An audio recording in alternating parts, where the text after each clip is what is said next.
우리가 다윗의 믹담 시를 보고 있습니다. 오늘은 마지막 시편 60편입니다. 다윗은 어떻게 그렇게 인생의 고난을 이겨냈을까? 어떻게 그 인생의 강야를 믿음으로 통과했을까? 이 고난 가운데서 부르짖은 믿음으로 그 인생의 광야를 통과했기에 이 다윗의 믹담 시는 황금의 시다, 또 다윗의 보물이라고 불립니다. 다윗의 신앙은 어떤 신앙이길래, 다윗이 믿었던 하나님은 어떤 하나님이시길래, 다윗은 어떤 믿음을 가지고 있었길래 이 인생의 많은 고난을 이겨냈을까? 오늘은 시편 60편을 배경으로 하고 있습니다. 다윗이 아람과의 전쟁을 하고 있는 배경입니다. 사실 이스라엘 백성들이 다윗 이후에 아람과 전쟁하면 대체적으로 졌죠. 그러나 다윗 시대는 거의 백전백승하게 됩니다. 정말 놀라운 승리가 그의 삶에 함께 했습니다. 그 이유는 때마다 시마다 하나님 앞에 이 전쟁이 하나님 필요한 전쟁입니까? 나가야 할 전쟁입니까? 그럼 어떻게 해야 합니까? 매 순간 기도하면서 나갔던 전쟁이었기에 하나님이 너무 깊게 간섭하시고 지켜주시고 역사해 주셨습니다. 오늘의 이 본문은 다윗이 북쪽 아람과의 전쟁을 하고 있는 틈을 타서 남쪽 에돔이 그 남쪽 이스라엘 국경을 쳐들어오던 그런 시대를 배경으로 하고 있습니다. 갑작스럽게 북쪽과 남쪽에서 전쟁이 일어납니다. 그래서 처음에는 일시적인 패배를 경험합니다. 전혀 예상치 못했습니다. 왜냐하면 그때는 이미 승승장구하고 있었기 때문이었습니다. 그런데 다윗의 심정에 너무 큰 위기이고 너무나도 큰 상처였습니다. 그때의 상황을 시편 60편 오늘 보면 1절은 이렇게 말씀합니다. 1절 다 같이 봅니다. 하나님이여 주께서 우리를 버려 흩으셨고 분노하셨사오나 지금은 우리를 회복시키소서. 하나님이 우리를 버리신 것 같다. 하나님이 우리를 흩으신 것 같다는 그런 마음을 그런 이야기하고 있습니다. 북쪽에 있던 이 군사들이 또 일부는 남쪽으로 내려가야 되고 하는 그런 심정이기도 하고 그 어려움을 토로하는 이야기이기도 합니다. 하나님의 백성이라고 해서 어려움이 없는 것이 아닙니다. 삶을 사다 보면 위기를 만납니다. 어려움에 복잡하기도 합니다. 질병에 걸리기도 합니다. 경제적으로 어려움이 찾아오기도 합니다. 더 어려운 것은 왜 그런 일이 일어났는지 이유를 자꾸 생각해 봐도 내가 그렇게 무엇을 잘못했기에 하나님이 이렇게 양쪽으로 어려움을 당하게 하고 전쟁의 일시적인 패배를 당하게 할까? 이런 마음을 갖는 것입니다. 우리도 인생을 살다 보면 이해할 수 없는 일이 일어납니다. 그때 왜 우리도 이런 일이 생겼는지 그 이유가 뭘까라고 생각을 하게 됩니다. 당시 다윗은 도대체 무슨 이유로 하나님이 이렇게 큰 어려움을 겪게 하시고 쉽지 않은 전쟁을 양쪽에서 처하게 했는지 이해가 되지를 않았습니다. 사실 우리의 삶은 하나님 도대체 왜 그러세요 하면서 항변하고 답답해하는 순간이 많이 있습니다. 그럼 이러한 상황에 있다면 여러분은 어떻게 하겠습니까? 이해할 수 없는 위기의 상황, 도대체 그 이유를 찾을 수 없는 상황, 하나님 왜 이렇게 갑자기 양쪽에서 어려움이 찾아오고 엎친 데 덮친 격으로 이런 어려움이 찾아옵니까? 아무리 이유를 찾아도 이유가 보이질 않습니다. 이런 상황이었습니다. 이렇게 이해할 수 없는 그 순간에 다윗은 무엇을 했습니까? 그리고 어떻게 이 인생의 광야를 통과했습니까? 첫째로 이해할 수 없고 이유를 알 수 없는 위기에서 다윗은 이렇게 간구합니다. 하나님 회복시켜 주옵소서. 1절을 다시 읽을 때 1절의 뒷부분에 중점을 두고 한번 읽어보시기 바랍니다. 1절입니다. 하나님이여 주께서 우리를 버려 흩으셨고 분노하셨사오나 지금은 우리를 회복시키소서. 지금은 우리를 회복시키소서. 하나님께 자신이 겪고 있는 고난의 이유를 다윗은 더 묻거나 따지지 않았습니다.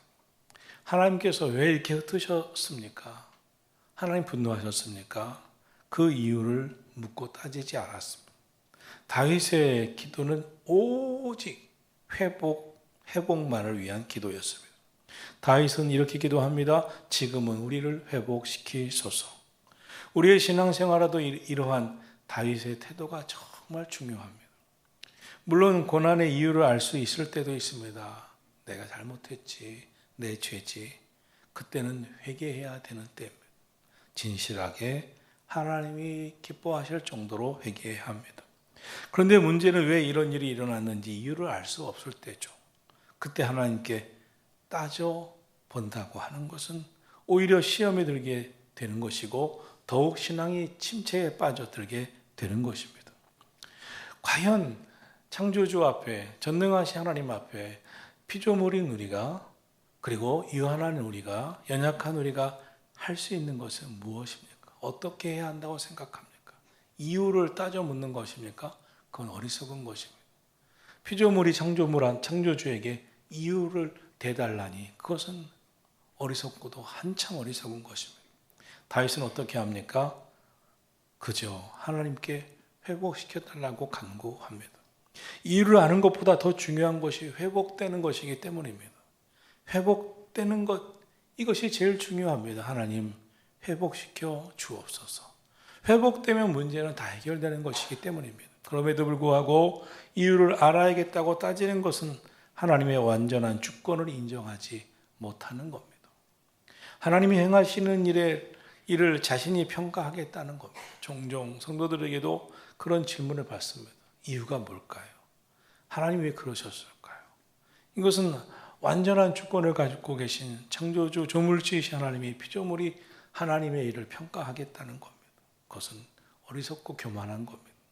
하나님의 주권을 인정하는 진정한 믿음을 갖고 있다면 이유를 하나님께 따져 물을 이유가 없습니다. 무슨 일을 하시든지 그것은 하나님의 주권이고 하나님의 뜻이기 때문입니다. 인간이 나는 허물 많고 연약하고 악하지만 하나님은 선하시고 전능하십니다.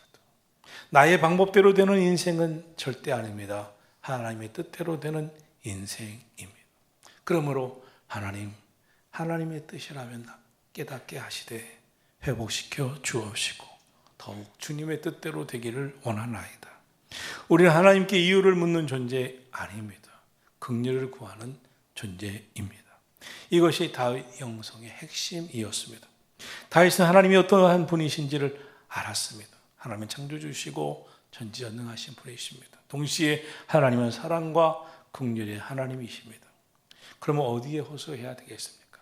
창조주시고 전지전능하신 하나님이시니까 다 아시잖아요. 빨리 알려주세요가 아닙니다. 하나님의 사랑과 긍휼에 다윗은 호소했습니다. 하나님이 회복시키신다는 것이 하나님은 회복시키시는 분이신 것을 나는 믿기에 하나님의 긍휼과 그 사랑에 호소합니다. 이것이 다윗의 기도였습니다. 사랑하신 성도 여러분, 우리도 이렇게 기도해야 합니다. 다윗처럼 하나님 회복시켜 주시옵소서. 둘째로 다윗은 전쟁에서 패배하는, 일시적인 패배지만 패배하는 다윗의 생에 있을 수 없는 일을 경험하면서 이해할 수 없다고 생각하는 그 상황 속에서 이 모든 것이 심지어 패배까지도 하나님께서 행하신 것이라고 고백하고 있습니다. 하나님, 승리하게 하셨던 하나님은 지금은 패배하게 하신 것이군요. 이것도 다 주님이 하신 일입니다. 그는 그렇게 고백합니다. 이유를 따져 묻는 것이 아니라 회복시켜달라고 기도하면서 동시에 하나님의 주권을 철저히 인정합니다. 2절, 3절 다 같이 보겠습니다. 주께서 땅을 진동시키사 갈라지게 하셨사오니 그 틈을 기우소서 땅이 흔들림이니이다. 주께서 주의 백성에게 어려움을 보이시고 비틀거리게 하는 포도주를 우리에게 마시게 하셨나이다. 2절에도 말씀합니다. 주께서 땅을 진동시켜 갈라지게 하셨다. 3절도 주께서 주의 백성에게 어려움을 보이셨다. 다윗은 모든 환난과 위기가 주께서 하신 일이다. 이렇게 인정합니다. 다윗은 자신에게 복이 되고 좋아 보이는 일들만 주께서 하신 일일 거라고 생각하지 않았습니다. 좋아 보이지 않는 일이나 이해할 수 없는 일, 또는 고통스러운 일까지 주께서 주관하고 계심을 인정하고 믿었습니다. 주께서 하셨습니다. 이것이 시편 90편에서 전하고 있는 다윗의 신앙의 핵심입니다. 좋은 일이든 나쁜 일이든 이해할 수 있는 일이든 이해할 수 없는 일이든 주님 안에서 행하시는, 하나님은 역사의 주관자시고 하나님은 모든 것을 주관하시는 분이시다. 실수가 없으신 하나님께서 모든 만물을 통치하신다는 것이 다윗의 믿음이었습니다. 하나님이 실수해서 내가 고난이 오는 건가가 아니라 그것마저도 하나님이 하셨다. 인생의 위기는 의지할 곳이 없는 무기력해서 자신의 능력으로 감당할 수 없을 것 같은 위기에서 옵니다. 그런데 그때 다윗은 이것 사실을 먼저 인정하기 시작합니다. 주께서 하셨다. 주께서 땅도 진정시키셨다. 주께서 어려움도 주셨다. 땅이 진동하는 것도 어려움을 당하는 것도 다 주께서 행한 일이다. 우연히 이루어진 것이 아니다. 하나님이 연약해서 하나님이 부족해서 어쩔 수 없이 생긴 것이 아니다. 하나님이 허락하지 않으셨다면 그런 일은 일어날 수도 없다. 다만 왜 허락하셨는지는 모른다. 우리를 영적으로 더 깨우기 위해서 고난까지도 허용하셨는지, 우리가 무엇이 부족하여 하나님은 그런 고난을 주심으로 깨어 기도함으로 더 깨우치기 위해서 하셨는지, 내가 너무 기도 생활을 안 해서 기도하라고 하셨는지, 너무 순종이 없어서 순종하라고 하셨는지, 아니 그것 속에 내가 아직까지 회개하지 않은 죄가 있어서 하셨는지 이해할 수 없는 하나님의 계획이지만, 진짜 중요한 것은 하나님이 허락하셨기 때문에 일어난 일이기에 나는 받아들이고 하나님의 뜻을 구하고 회복시켜 달라고 해야겠다 하는 것이 다윗 신앙이었습니다. 셋째로 다윗은 그러므로 피할 길을 알려주시고 이제 다시 한번 승리할 수 있도록 구원을 베풀어 달라고 기도합니다. 하나님, 이런 곤란하고 이런 광야의 깊은 한가운데 빠진 이상 나는 구합니다. 피할 길을 좀 알려주시고 다시 한번 승리할 수 있게 해주십시오. 4절, 5절 같이 읽겠습니다. 주를 경외하는 자에게 깃발을 주시고 진리를 위하여 달게 하셨나이다. 주께서 사랑하시는 자를 건지시기 위하여 주의 오른손으로 구원하시고 응답하소서. 하나님은 주를 경외하는 자들에게 깃발을 주시고 달게 하심으로 구원하여 달라고 합니다. 피할 곳에 깃발을 세워 안전하게 피할 수 있도록 인도해 달라고 한 것입니다. 피할 곳을 알려주세요. 그렇게 호소합니다. 내가 이런 상황에서 어떻게 피해야 됩니까? 이 위기를 어떻게 피해야 됩니까? 지금 전쟁에 패해서 너무나도 곤란한 상황이지만 안전한 피할 곳을 알려주십시오. 그리고 지켜주십시오. 다시 한번 싸워 이길 수 있는 힘을 주십시오. 기회를 주십시오. 호소합니다.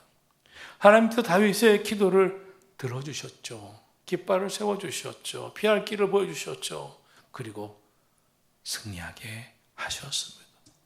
혹시 위기 가운데 있다면, 혹시 공경 가운데 있다면, 그렇다면 어떻게 해야 합니까? 다윗처럼 기도해야 합니다. 회복시켜 달라고, 그리고 피할 수 있도록 깃발을 세워달라고, 주님의 오른손으로 구원해 달라고 우리도 기도할 수 있기를 바랍니다. 다윗은 결국 전쟁에서 반전을 일으킵니다. 반전의 승리를 가져옵니다. 6절에서 하나님이 그 거룩하심으로 말씀하시면 승리를 주시는 말씀을 주십니다. 그리고 승리합니다. 하나님은 우리에게도 결국은 승리하도록 역사하실 줄 믿습니다. 하나님의 말씀이 소망이 될 줄로 믿습니다. 하나님이 그 거룩하신 말씀을 주실 때 결국 믿음 안에서 승리하게 됩니다. 그러므로 하나님 앞에서 교만하면 안 됩니다. 이유나 묻는 것은 중요한 것이 아닙니다. 올바른 태도는 하나님 앞에 엎드리는 겁니다. 긍휼을 베풀어 주옵소서, 회복시켜 주옵소서, 피할 곳을 알려주옵소서, 다시금 구원하여 주옵소서. 이제 넷째로 주님의 말씀이 임하자 다윗이 급변합니다. 마음이 확신으로, 기쁨으로, 하나님의 말씀이 임하심으로 그의 마음이 완전히 바뀝니다. 6절부터 7절, 8절 같이 있습니다. 하나님이 그의 거룩하심으로 말씀하시되 내가 뛰놀리라. 내가 세겜을 나누며 숲꽃 골짜기를 측량하리라. 길앗이 내 것이요 므낫세도 내 것이며 에브라임이 내 머리에 두고요 유다는 나의 귀며 모압은 나의 목욕통이라. 에돔에는 나의 신발을 던지리라. 블레셋아 나로 말미암아 외치라 하셨도다. 다윗은 자신이 뛰놀 거라고 고백합니다. 하나님 앞에 간절히 긍휼을 호소했을 때 위로부터 하나님의 말씀이 다윗에게 임합니다. 그러자 근심과 탄원이 확신과 기쁨으로 바뀌었습니다. 이것이 기도의 능력이고 다윗 신앙의 힘입니다. 하나님을 경외하는 자에게 자신의 미래가 하나님 손에 있다는 것을 믿습니다. 하나님이 주권적으로 역사하신 것을 믿은 것입니다. 마지막으로 다윗은 오직 하나님만이 구원하실 수 있는 분이 오직 하나님만이 구원하시는 분임을 분명히 알았습니다. 견고한 성에 드리는 분도 에돔으로 인도하는 분도 약속의 말씀을 이루시는 분도 전쟁을 승리케 하실 분도 하나님이심을 다윗은 분명히 믿었습니다. 9절부터 12절 말씀 함께 보겠습니다. 누가 나를 이끌어 견고한 성에 들이며 누가 나를 에돔에 인도할까? 하나님이여 주께서 우리를 버리지 아니하셨나이까? 하나님이여 주께서 우리 군대와 함께 나아가지 아니하시나이까? 우리를 도와 대적을 치게 하소서. 사람의 구원은 헛됨이니이다. 우리가 하나님을 의지하고 용감하게 행하리니 그는 우리의 대적을 밟으시리로다. 사람의 구원은 헛것입니다 라고 고백합니다. 자신을 인도하고 구원하실 수 있는 분은 오직 하나님밖에 없습니다 라고 고백합니다. 사실 다윗도 죄가 많았습니다. 실수도 많이 하고 넘어지기도 했습니다. 그는 죄를 짓기도 했습니다. 그럼에도 불구하고 하나님께서 다윗을 내 마음에 합한 자라고 높이 평가하셨던 이유는 무엇일까요? 다윗의 신앙은 사람을 의지하지 않았습니다. 다윗의 믿음이 공통적으로 보여주는 것은 오직 하나님만 철저히 의지한 겁니다. 이것이 오늘 우리에게 주는 메시지입니다. 지금 여러분은 어떤 상황에 있습니까? 다윗처럼 생각하고 행동하시기를 바랍니다. 불평, 원망하는 것, 이유나 알고자 하는 것 아무런 도움이 되지 않습니다. 다윗은 기도했습니다. 주님, 지금의 상황을 이해할 수 없습니다. 그러나 여전히 나는 주님을 신뢰합니다. 주여 회복시켜 주옵소서. 도와주시옵소서. 피할 길을 주시옵소서. 긍휼을 베풀어 주시옵소서. 다시금 구원하여 주시옵소서. 그때 하나님의 말씀이 임했습니다. 다시 살아나기 시작했습니다. 그리고 하나님을 의지하고 결국 승리한 줄로 믿습니다. 12절은 이렇게 고백합니다. 우리가 하나님을 의지하고 용감하게 행하리니 그는 우리의 대적을 밟으심이로다.